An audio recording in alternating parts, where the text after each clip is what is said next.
네, 계속해서 방산주 분석해 보겠습니다. 이한결 키움증권 연구원 나와 계십니다. 어서 오십시오. 네, 안녕하십니까. 네, 반갑습니다, 연구원님. 먼저 방산주 주가 보니까 연초 대비 많이 오르긴 했던데요. 네, 많이 올랐습니다. 최근에 이란, 이스라엘까지 지정학적 리스크 좀 커지고 있고, 방위비 각국 방위비 확대로 방산주가 급등할 것이라는 전망까지 나오고 있던데 네. 이 부분 어떻게 보십니까? 우선 최근에 이제 매크로 환경이 좀 불확실성이 확대되면서 전반적으로 방산주도 조금 조정을 받았긴 했지만 2분기에 이제 실적이 좀 워낙에 수출 비중이 늘어나면서 좀 좋았던 측면이 있고, 하반기에도 이제 방산 쪽 관련해서는 수주 모멘텀이 좀 이어질 거다라고 좀 보고 있기 때문에 하반기에도 주가는 전반적으로 우상향 흐름을 이어갈 거다라고 좀 보고 있고요.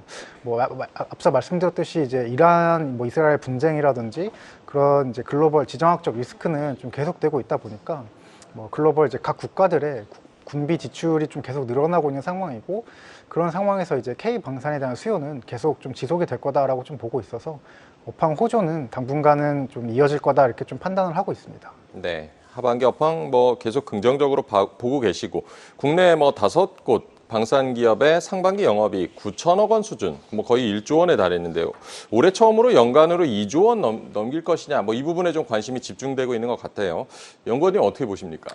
예, 그래서 올해 상반기 이제 후실적을 달성하면서 영업이익 9천억을 넘었고, 이제 하반기 2조 원을 좀 바라보고 있는데요. 그래서 우선은 이제 방산 쪽은 특성상 이제 계절적으로 상반기 대비 하반기가 조금 더 실적이 매출이나 이런 부분이 좀 더 집중되는 구간이고, 또한 이제 수출 측면에서 보더라도 이 폴란드 쪽에 납품되는 물량들이 상반기 대비해선 하반기에 더 늘어날 거다 이렇게 좀 전망이 되고 있기 때문에 하반기에 목표하는 영업이익 2조 달성까지는 무난하게 좀 달성할 수 있지 않을까 이렇게 좀 보고 있습니다. 네, 하반기 영업이익 2조 원 무난하게 달성할 수 있지 않을까라고 보고 계신다고 전해주셨습니다.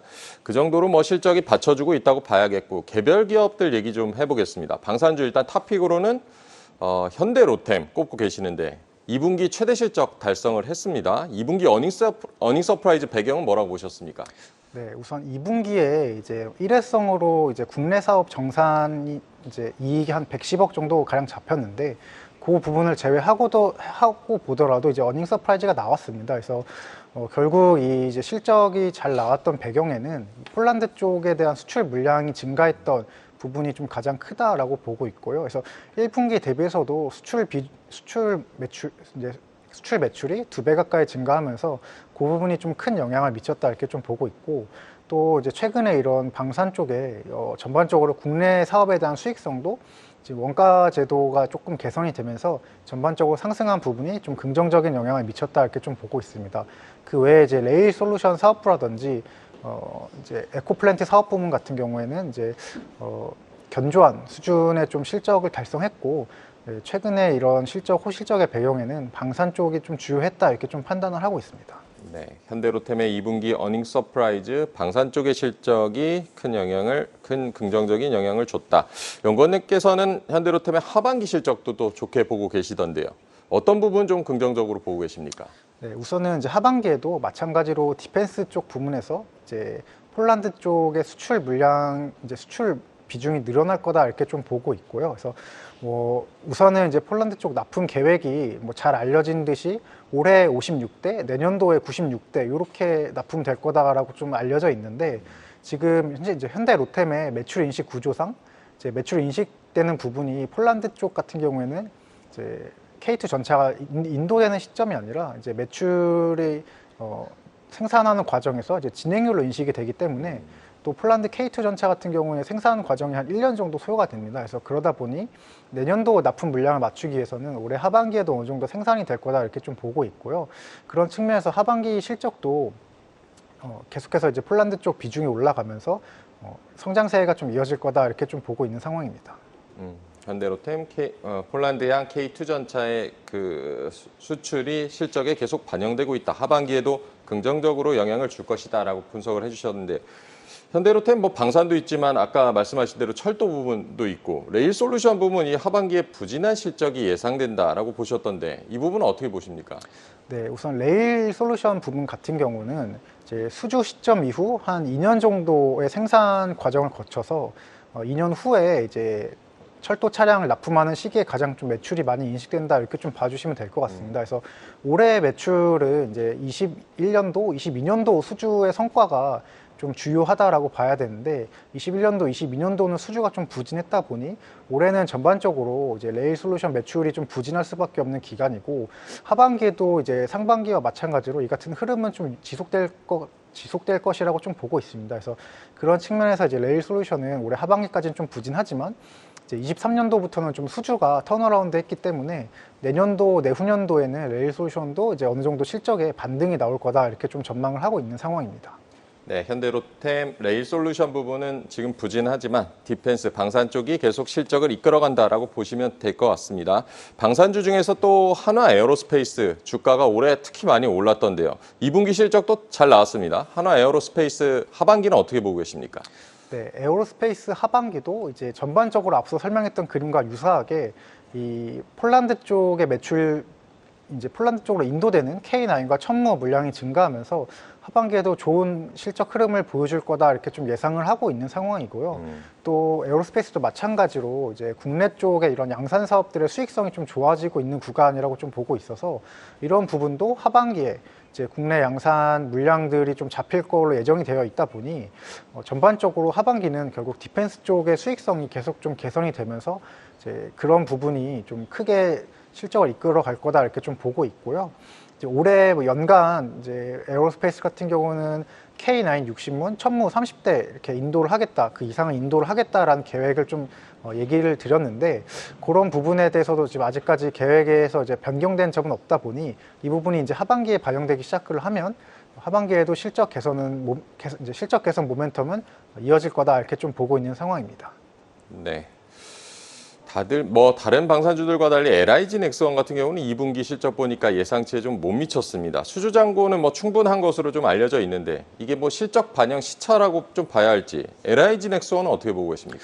네, 넥스원 같은 경우는 이제 2분기 실적은 시장 기대치를 좀 못 미쳤다 이렇게 좀 보고 계신데 사실 이제 시장 기대치가 조금 높았던 측면도 있다 이렇게 좀 봐주셔야 될 것 같고 물론 이제 시장 기대치를 좀 하회하긴 했지만 절대적인 이익률 자체는 이제 8%대로 나오면서 그렇게 나쁜 이제 실적은 아니었다 이렇게 좀 판단을 하고 있습니다. 그래서 아무래도 이제 국내 이제 다른 주요 방산 업체 대비해서는 실적이 부진했던 부분이 좀 부각된다 이렇게 좀 보실 수 있는데 그런 점에 대해서는 이제 넥스원 같은 경우에도 이제 수출 비중 자체는 이제 내년도, 내후년도에 이런 뭐 사우디나 UAE 사업이 좀 본격적으로 진행이 되면서 매출 비중 자체는 올라갈 거다 이렇게 좀 보고 있고요. 그래서 다른 업체들 대비 시차가 좀 있을 뿐이지 넥스원도 이제 차근차근 실적은 좋아지는 구간이라고 좀 보고 있고 또 최근에 이런 뭐 비궁 쪽 관련해서도 이제 수주 소식이 좀 계속 이어지고 있는데 최근 이제 7월 달에 이제 림팩 훈련에서 4차 테스트를 좀 양호하게 좀 완료를 했고 테스트 결과가 이제 6발 모두 표적을 명중시키면서 이제 좋았던 걸로 좀 판단이 되고 있고요. 그래서 추가적인 테스트는 없다라고 좀 얘기가 되고 있어서 올해 연말이나 내년 정도쯤에 이제 미국 쪽 사업도 어느 정도 성과를 거둘 거다 이렇게 좀 보고 있어서 이런 수주 잔고에 대한 성장세도 좀 지속이 되고 있기 때문에 LIG 넥스원도 이제 중장기적으로 봤을 때 계속 좀 긍정적이다 이렇게 좀 보고 있는 상황입니다. 네, LIG 넥스원 2분기 실적, 뭐 나쁜 실적은 아니었지만 상대적으로 다른 기업들에 비해서 실적 부진으로 비춰진 부분이 있다라고 전해주셨습니다. 그런데 뭐 비공을 직접 미국에 수출하려면 뭐 사이버 보안 인증을 받아야 하고 이게 변수가 될 거다 이런 얘기도 있던데 이 부분은 어떻게 보십니까? 네, 맞습니다. 이게 사이버 보안 인증 같은 경우가 이제 이제 내년도부터 이제 본격적으로 도입되는 그런 이제 인증 절차인데 아무래도 이제 미국 국방부와 거래하기 위해서는 이런 대외비를 다루는 데 있어서 그런 내부 보안 절차가 좀 굉장히 좀 까다로워진다 이렇게 좀 봐주시면 될 것 같고요. 그래서 그런 것 이제 사실 이제 국내에서도 최근에 뭐 이런 군 기밀 유출이라든지 이런 부분에 좀 이슈가 있었기 때문에 기업 자체적으로도 좀 잘 준비를 하고 있을 거다 이렇게 좀 보고 있긴 하지만 아무래도 이제 제도 도입이 이제 내년부터 처음 시작되는 부분이고 그런 부분에서 이제 좀 어느 정도 이제 프로세스를 거치면서 시행착오는 좀 있을 수 있다 이렇게 좀 보고 있습니다. 그래서 그런 점 좀 감안하더라도 전반적으로 이제 국내 업체들의 보안 상황은 좀 우수하다고 좀 보고 있어서 크게 우려할 만한 부분은 아니다 이렇게 좀 보고 있는 상황입니다. 네, LIG 넥스원 미국의 그 고스트 로보틱스 인수하면서 이것도 보도가 많이 됐었는데 방산 로봇 쪽의 성장성은 좀 어떻게 보고 계십니까? 네, 방산 로봇 같은 경우에는 향후 이제 미래 방산 쪽에서 이런 핵심 기술이 될 가능성이 좀 높다라고 보고 있고요. 그래서 물론 지금 LIG 넥슨이 고스트 로보틱스 인수를 마무리하고 추후에 이런 이제 사업 시너지라든지 사업 계획에 대해서 아직 이제 구체적으로 언급한 바는 없긴 하지만 지금 이제 미래전에서 좀 대두가 되고 있는 부분은 AI나 무인화 이런 부분이 좀 앞으로 향후에 핵심 기술이 될 가능성이 좀 높다 이렇게 좀 판단을 하고 있기 때문에 특히 이제 이런 로봇 기술 같은 경우에는 나중에 굉장히 중요한 기술로 좀 자리 잡을 가능성이 좀 높다라고 좀 보고 있어서 넥스원의 이런 선제적인 로봇 기술에 대한 투자 이런 부분은 좀 굉장히 긍정적인 상황이다 이렇게 좀 보고 있는 상황입니다. 네, LIG 넥스원의 방산 로봇 선제 투자도 성과로 나타날 수 있을지를 지켜봐야겠습니다. 한국항공우주 2분기 깜짝 실적 달성하고 주가도 상승세입니다. 하반기 수리온 수출 기대감, 연구원님께서도 긍정적으로 평가를 하셨던데 해외 수주 어떻게 전망하고 계십니까? 네, 올해 이제 한국항공우주 같은 경우는 이제 해외 수출 한 3조 원 정도 기대를 하고 있는 상황이다 이렇게 좀 봐주시면 될 것 같고요. 그래서 우선적으로 이제 UAE-항으로 수리온 사업이 좀 진행 중인데 이 부분은 이제 어느 정도 협상이 마무리된 단계로 좀 파악이 되고 있기 때문에 3분기 중으로 이제 수주 계약 체결이 좀 기대가 되고 있는 상황이고 이라크 사업 같은 경우는 이제 2차 시험 비행이 좀 남아 있는 상황입니다. 그래서 8월 예정으로 이제 얘기가 되고 있긴 하지만 이 부분이 이제 이 부분이 2차 시험이 좀 원활하게 통과가 된다라고 했을 때 4분기 정도의 수주 계약이 좀 체결될 수 있다 이렇게 좀 기대를 하고 있는 상황이고요.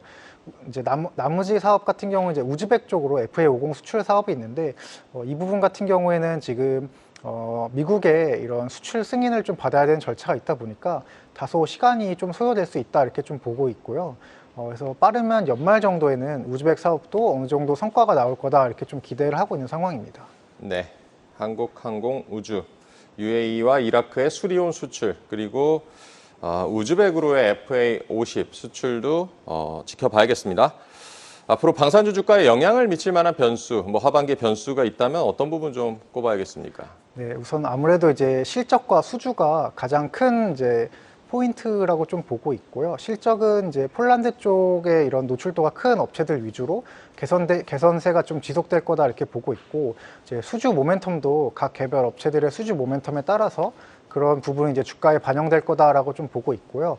업종 전반적인 센티 측면에서는 이제 중동의 이런 분쟁이라든지 그다음에 이제 우크라이나의 이런 종전, 이제 또 여기에 연관돼서 이제 미국의 대선까지 그런 부분이 이제 전반적으로 이제 방산 업종 자체의 센티에 좀 영향을 미칠 수 있다 이렇게 좀 보고 있고요. 그래서 해당 사안에 대해서는 계속해서 좀 검토가 필요하다 이렇게 좀 보고 있습니다. 실적은 개선되고 있고 수주 모멘텀이 결국 주가 방향성을 결정할 수도 있겠습니다. 방산주 하반기 투자 전략도 조언 부탁드리겠습니다. 네. 그래서 방산주 같은 경우에는 결국 이제 실적 개선은 어느 정도 이제 2분기에 확인이 됐기 때문에 하반기에는 이제 수주 모멘텀이 좀 가장 중요해지는 시기라고 좀 보고 있고요. 그래서 업체별로 지금 남아있는 수주 시점과 이제 주요 수주의 시점과 규모, 이제 수주 규모 그리고 이제 남아있는 수주 잔고 이런 부분을 좀 비교를 해서 전략적으로 이제 종목 선정이 좀 필요한 구간 이렇게 좀 보고 있습니다. 네, 방산주 업체별 남아있는 수주 잔고부터 앞으로의 수주 모멘텀까지 챙겨가면서 옥석 가리기를 해야 된다라고 조언을 해주셨습니다. 오늘 키움증권의 이한결 연구원과 얘기 나눠봤습니다. 고맙습니다. 네, 감사합니다. 계속해서 다양한 경제 이슈를 알고 싶다면 구독과 좋아요, 알림 설정 부탁드립니다. AI 캐스터 권미정이었습니다.